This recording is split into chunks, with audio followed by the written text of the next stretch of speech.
என்னோட கேர்ள் ஃப்ரெண்டையோ இல்லை க்ரஷையோ மிஸ் பண்ண வைக்க முடியுமா அப்படின்னு சொல்லி கேட்டிங்கன்னா சத்தியமா முடியுங்க. அதுல எந்த சந்தேகமே கிடையாது. அது எப்படி ஏதோ ஆளை வச்சு மிரட்டியான்னு கேட்டீங்கன்னா அதுவும் கிடையாது. இது வந்து பியூர்லி சைக்கலாஜிக்கல் ட்ரிக்ஸ் தான் பாருங்க.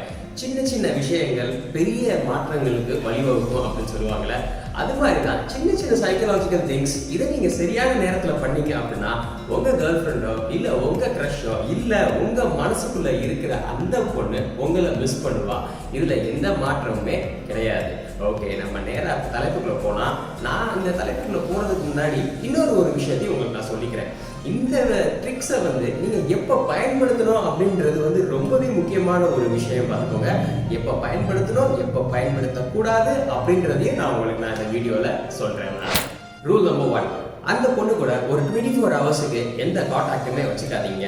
கால் பண்ணாதீங்க, கால் வந்தாலும் எடுக்காதீங்க, எஸ்எம்எஸ் அனுப்பாதீங்க, இல்லை எந்த சோஷியல் மீடியா பிளாட்ஃபார்ம்லையும் அந்த பொண்ணை நீங்கள் ஃபாலோ பண்ணாதீங்க ஒரு நாளைக்கு.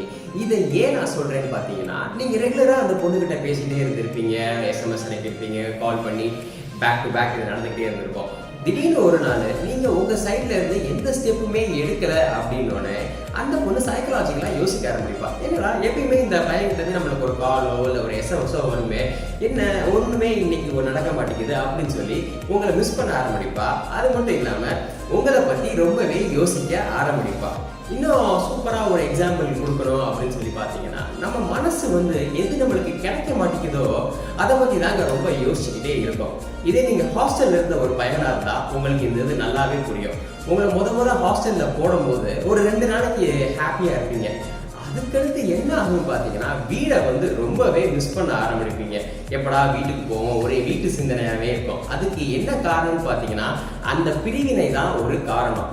அதனால தான் ஒரு 24 ஹவர்ஸுக்கு அந்த பொண்ணு கூட நீங்கள் கான்டாக்ட் பண்ணாமல் இருந்தீங்க அப்படின்னா சைக்கலாஜிக்கலாக ஒரு ட்ரிகர் உண்டாகும். ட்ரிக் நம்பர் 2, உங்களோட பொருள் ஏதாச்சும் ஒன்று அந்த பொண்ணு கையில் கொடுத்துருங்க. நீங்கள் அது நீங்கள் தெரிஞ்சு கொடுப்பீங்களோ தெரியாமல் கொடுப்பீங்களோ அந்த பொண்ணு கையில் அந்த பொருள் போய் சேரணும் பார்த்துக்கோங்க. அது என்ன பொருளாக கூட இருக்கலாம் பார்த்துக்கோங்க. அது ஒரு சின்ன கீச்செயினாக இருக்கலாம், இல்லை ஒரு கர்ச்சீஃபாக இருக்கலாம், இல்லை உங்கள் பென்னாக இருக்கலாம், இல்லை உங்கள் பென்சிலாக இருக்கலாம், இல்லை உங்கள் பாக்ஸ், இல்லை உங்கள் ஜாக்கெட், எதுவாக கூட இருக்கலாங்க. இது என்ன பண்ணுன்னு பார்த்தீங்கன்னா, ஒரு தடவையும் அது அவங்க கையில் இருக்கும்போது அவங்க அதை எடுத்து பார்க்கும்போது உங்களோட ஞாபகத்தை உண்டு பண்ணும் அவங்களுக்கு. அது மட்டும் இல்லாமல் அவங்க உங்களை கண்டிப்பாக மிஸ் பண்ணுவாங்க. ட்ரிக் நம்பர் 3, அவங்களோட ஃபேவரட்டான பொருள் ஒன்று அவங்க கிட்ட இருந்து நீங்கள் borrow பண்ணிக்கோங்க. இதை நான் ஏன் சொல்கிறேன்னு பார்த்தீங்கன்னா, அவங்களோட ஃபேவரட்டான பொருள் அப்படின்ற போது அவங்க கண்டிப்பாக அதை வந்து மிஸ் பண்ணுவாங்க. அது ரொம்ப ஃபேவரட்டான ஒரு கீச்செயினாக இருக்கலாம், இல்லை ஒரு எந்த பொருளாகவுமே இருக்கட்டுமே, அவங்க அந்த பொருளை பற்றி யோசிக்கும் போது நீங்கள் தான் ஞாபகம் வருவீங்க. ஏன்னா அந்த பொருளை வாங்கினது நீங்கள் தான். ஸோ ஆட்டோமேட்டிக்கலாக என்ன ஆகும்னு பார்த்தீங்கன்னா, உங்களை பற்றி அவங்க யோசிக்க ஆரம்பிப்பாங்க. சிம்பிளான விஷயம் பார்த்துக்கோங்க. ஒரு பொருளை மட்டும் அவங்ககிட்ட இருந்து நீங்கள் borrow பண்ணிக்கிட்டா போதும், உங்களோட சிந்தனை அவங்களோட தாட்டில் வர ஆரம்பிச்சிடும். Trick number 4, be independent and confident.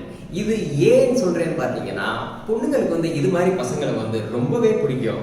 ஏன்னா அந்த பசங்க வந்து இது மாதிரி இந்த சட்டத்திட்டங்கள்ல தான் நான் வாழுவேன் அப்படின்னு இருக்க மாட்டாங்க. என்னோட வாழ்க்கை என்னோட இஷ்டப்படி தான் என் வாழ்க்கையை நான் வாழுவேன் அப்படின்னு சொல்லி ஒரு பேஷன், ஒரு கோல், அது மாதிரி அவங்க வாழ்க்கையை வந்து கொண்டு போவாங்க. இது மாதிரி பசங்க வந்து ரொம்பவே கம்மி.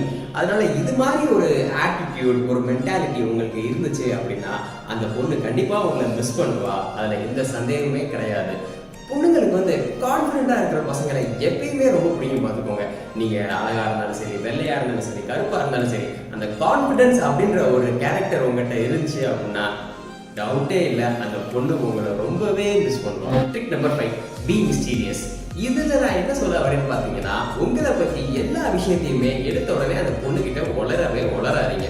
சில விஷயங்களை சொல்லாமல் அப்படியே சைலண்டாக வச்சிருங்க. உங்களுக்கு டிராவலிங் ரொம்ப பிடிக்குமா, அந்த பொண்ணுகிட்ட சொல்லாதீங்க. இதை நான் ஏன் சொல்றேன்னு பார்த்தீங்கன்னா, திடீர்னு ஒரு நாள் ஒரு அனௌன்ஸ்மெண்ட்டே இல்லாமல் நீங்கள் ஒரு இடத்துக்கு போயிருங்க. இடத்துக்கு போய் அங்கேருந்து நீங்கள் ஃபோட்டோ போடுங்க சோஷியல் மீடியாவில்.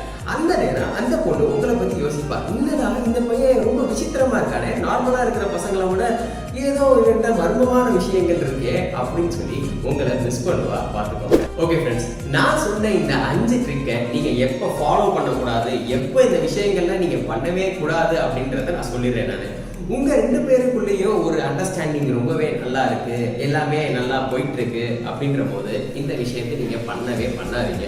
எப்ப நான் பண்ணணும் அப்படின்னு சொல்லி கேட்டீங்கன்னா உங்களோட கான்ட்ரிபியூஷன் அந்த ரிலேஷன்ஷிப்ல ஜாஸ்தி இருக்கும். ஆனா அந்த பொண்ணு கிட்ட இருந்து அந்த அளவுக்கு கான்ட்ரிபியூஷன் இருக்காது.